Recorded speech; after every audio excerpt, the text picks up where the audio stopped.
of the great stands on their own line from the Titans defensively. Hunt it is to Bird. Looks around the corner. Hunt is there. They cracked them eventually.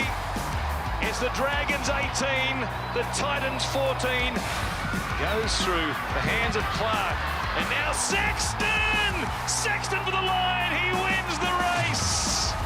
What a game. The Dragons just put their nose in front. And then they just go out to Toby Sexton. Hasn't been in the team, but well done, young man. He's been under enormous amount of pressure and comes up with a big play.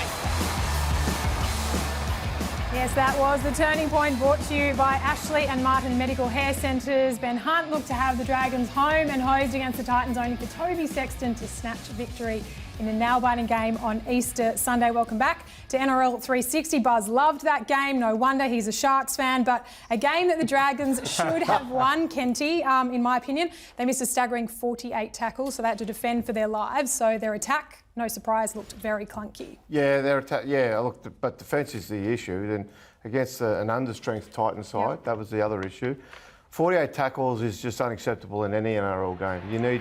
If you're going to be a competitive side, you need to be doing even half that. There's a sort of towards the top end of what you need to be conceding.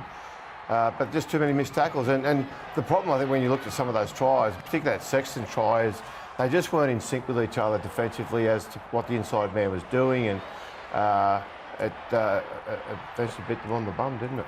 Does this change the landscape at all? Because we keep counting in weeks before the coach could possibly be under the pump. Does it change anything for Anthony Griffin? To take pressure off Hawke, he had to win that game yesterday. They played really well second half against the Dolphins the week before. They needed to back it up. And they didn't play well enough to beat a side that's going to be a bit lower down the ladder. And it's very, very damaging for Hawke. There's no other way of putting it. Do you think they'll move on Anthony Griffin this year? Like we could see a caretaker or an interim coach? I made a couple of inquiries today, and I think they'll at least wait another month till round 10 and see what happens. And I did ring some people today on Hawke. I just don't think they're ready to pull the pin. Like they were so close to. I don't think they'll sack him, Buzz. Like I don't think he'll be there in 2024, but I don't think they'll sack him and make him exit at any stage of this season. What did you think about Hunt's comments in the lead up to this game? He said that if they get rid of Hawke, it's going to set the club back a couple of years. He was non-committal as well about what it would mean for his own future. Yeah, well, he sort of contradicted himself then, really, didn't he? Saying it's unsure about his own future, but it sets about getting rid of the coach. I tend to think, I don't know, if Jack Gibson could make this the St George team much better at the moment. They are where they are. Their problem is not so much, well, they've got multiple problems, but the problem is that the roster is what that roster is. Until you start to get significant change in the roster. And until you know who your coach is, how do you get players to come to your club? Well, and that's an issue too, because at the moment they don't have people in recruitment at the club. They've got uncertainty about the coach. How can they be in the market now trying to talk to people about coming to the club next year or the year after when there's so much uncertainty? I think... But Phil Gill didn't know at Canterbury, as I've said here before, who was going to sign for next year before he appointed Serraldo. But he had Phil Gould. Yeah, but they was managing the club. They had Gould there and had a clear direction of what they were trying to achieve. Yeah. Then they go out and they sign a couple of players.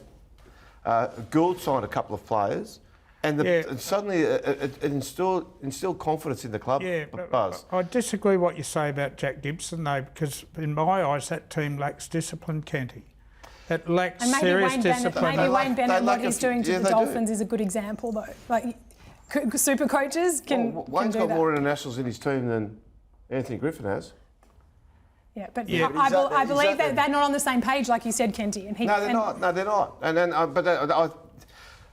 Wayne started a new club, had to recruit 30 new players, and got them to win 4 games out of their opening 6. And got a dozen. That's a damn good achievement. And they missed Munster, Ponga, Brandon Smith, Harry Grant, all those superstar signings. So I think with the Dragons, the problems run deeper than just the coach. And I think most people in the game will tell you at the moment that they don't think Anthony Griffin will be there beyond this season. Whose problem is it?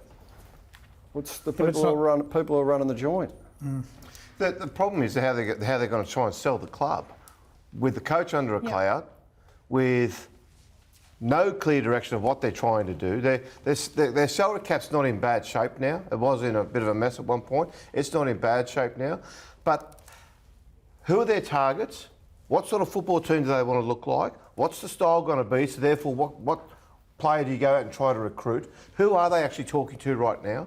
There's just no energy around the club. And it's not, the coach has got to take some responsibility of that. The players have got to take their part, and the administration's got to take their part. There's just nothing that makes you or pulls you towards St George that makes you look at them fondly and say, this is a club having a crack. Like West Tigers, they showed some life tonight, and suddenly you can see them.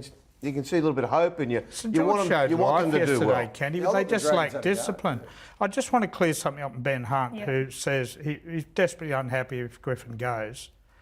He does not have a clause in his contract revolving around Anthony Griffin, so if the coach goes, he has to stay. That's not to say he won't go to them and ask to go onto the market. Could you imagine what a club like the West Tigers would pay? Dolphins.